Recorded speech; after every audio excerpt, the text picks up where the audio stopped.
بسم اللہ الرحمن الرحیم۔ الطاف ایک غریب لڑکا تھا۔ گھر کے حالات بہت مشکل تھے۔ والد کا کاروبار مثلاً نقصان میں جا رہا تھا۔ گھر میں پریشانی اور فقر کا ماحول تھا۔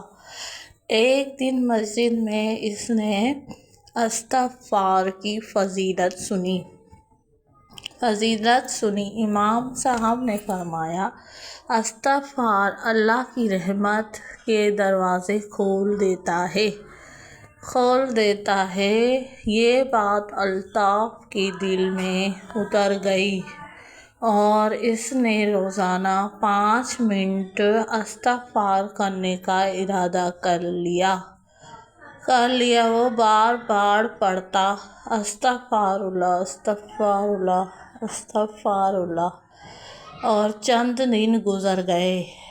اس کے دل کو سکون ملنے لگا اور پریشانیاں پہلے جیسی محسوس نہ ہوتیں۔ وہ اللہ پر زیادہ بھروسہ کرنے لگا۔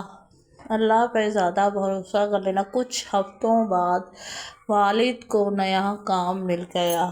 کاروبار آہستہ آہستہ بہتر ہونے لگا اور گھر میں خوشی واپس آنے لگی، اور الطاف نے سجدے میں جا کر اللہ کا شکر ادا کیا۔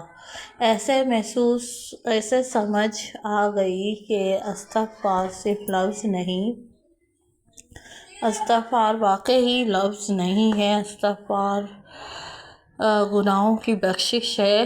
یہ اللہ سے تعلق مضبوط کرنے کا ذریعہ ہے۔ سبق: استغفار دلوں کو سکون دیتا ہے، امید پیدا کرتا ہے اور بندے کو اپنے رب کے قریب لے جاتا ہے۔ استغفر اللہ و اتوب الیہ۔ اگر میری کہانی آپ کو پسند آئی ہو تو سبسکرائب ضرور کیجیے گا، کمنٹ کیجیے گا۔ ماشاءاللہ۔